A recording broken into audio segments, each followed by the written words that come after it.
मिथिला में एक संत थे, उनका नाम था मिथिला शरण जी। क्या नाम था? मिथिला का ही जन्म था, मिथिला के संत थे, रामानंद संप्रदाय के रसिक परंपरा के संत थे। नाम था मिथिला शरण जी। ब्राह्मण परिवार में जन्म हुआ था, विवाह भी हो गया था, वैष्णव थे और रामचरितमानस पढ़ने के लिए, रामायण लगाने के लिए अयोध्या जी आए।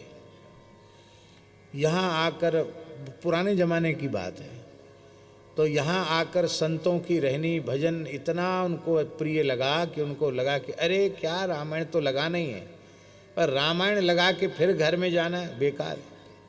अभी नया नया विवाह हुआ था, 3-4 महीना हुए थे विवाह को, और पढ़ने चले गए रामायण।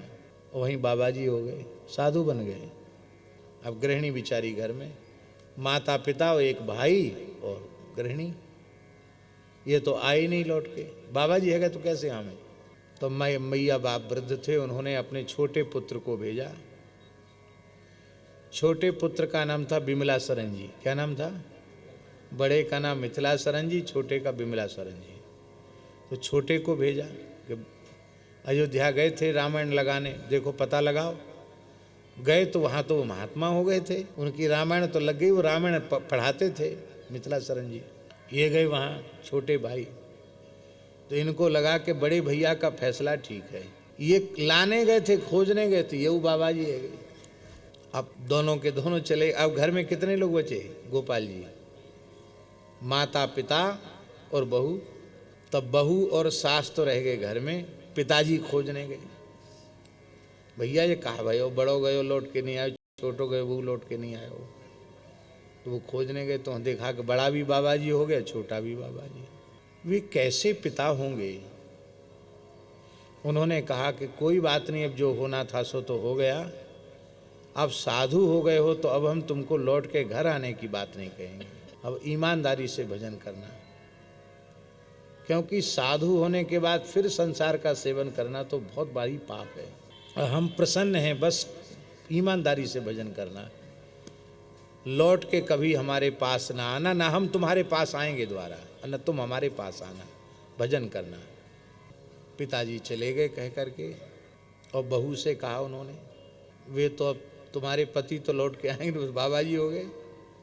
उन जमानों में छोटी उम्र में विवाह हो जाते थे, और जो हमारा छोटा पुत्र है वो भी बाबा जी हो गया। अब तुम्हारी इच्छा हो तो कोई बात नहीं, हम तुम्हारे माता पिता के पास तुमको भिजवा देते हैं, वहाँ रहो, हम लोग यहीं अपने घर में रह के भजन करेंगे। बहू ने कहा नहीं, वे वहाँ भजन कर रहे हैं, करने दीजिए उनको, पर आप लोग यहीं रह के भजन करें, मैं जीवन पर्यंत आपकी सेवा करूँ। मैं दुखी नहीं हूँ, मैं भाग्यशालिनी हूँ कि मेरा विवाह ऐसे पति से हुआ जो ईमानदारी से भजन में लग गया। मैं भी भजन करूँगी, जीवन भर संयम सदाचार का पालन करते हुए मैं भजन करूँगी और आपकी सेवा करूँगी। बाबा ऐसी विचित्र घटना है ये कि माता पिता की अंतिम क्षण तक उसने सेवा की, और वे बड़े भक्त थे। माता पिता दोनों ही भगवत धाम सिधारे।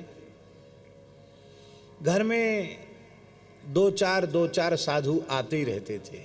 जब सास ससुर पधार गए तो उनके घर की जो एकमात्र वो ही बची घर में, उन्होंने भी किसी रसिक संत से विधिवत वेश ले लिया। मेरे पति ने वेश लिया तो मैं भी वेश लेकर भजन किया, घर ही आश्रम हो गया। जब वे वृद्ध हो गई तब अयोध्या के संतों ने कहा कि अब वो वृद्ध हैं और तुम्हारे बड़े भाई की पत्नी वो भी पधार गए थे, मिथिला शरण जी, तो अब समय समय पर थोड़ा खोज खबर ले लिया करो। तो बिमला शरण जी कभी कभी जाते थे, आम का बगीचा था, उसी में उनकी कुटिया बनी हुई थी, उसमें रहते थे। अब माताजी घर में रहती थी, और हमने संतों से सुना है वो ऐसी थी वो देवी कि मिथिला जाने वाले संत उनका दर्शन करते थे कि एक ऐसी माताजी हैं जो इस प्रकार से निरंतर भजन में लगी हुई हैं, और कोई साधु जाता अद्भुत सेवा करती थी। वो बिमला शरण जी हमारे महाराज जी के पास खूब आते थे, उनका हमने दर्शन किया है। तो ये घटना ऐसी नहीं सुना रहे कि कोई 100-200 साल पुरानी घटना हो। बिमला शरण जी महाराज जी के पास आते थे, 3 नवाह रोज करते थे, खूब नाम जप करते थे, वृद्ध थे, अयोध्या जी में रहते, कुछ मिथिला में रहते, कुछ वृंदावन में रहते, 3 जगह थी उनकी। और जैसे ही आम का सीजन आता महाराज जी से कहते, महाराज जी हमारा टिकट करा दो, क्यों हमको कोई ट्रेन में चढ़ावे, क्यों मिथिला जाएंगे। कहते जब तक आम का सीजन है तब तक मिथिला नहीं छोड़ेंगे, खूब आम खाएंगे। तो आम के बड़े शौकीन थे, चले जाते थे आम पाने के लिए मिथिला। और लोगों से भी कहते थे कि वहाँ हमारी अमराई में आओ, बढ़िया बढ़िया आम पवाएंगे। बोलो भक्तवत्सल भगवान की जय। ये बात हम इसलिए कह रहे हैं कि मनुष्य जन्म का प्रयोजन क्या है, ये बात यदि किसी की ठीक से समझ में आ जाए तो संसार छोड़ना नहीं पड़ेगा, संसार छूट जाएगा। आप हमारे संत वाणी चैनल को सब्सक्राइब करें, वीडियो को लाइक करें, शेयर करें और हाँ, बेल आइकन पर क्लिक करना बिल्कुल ना भूलें ताकि हमारी किसी भी वीडियो की सूचना सबसे पहले आपको मिले।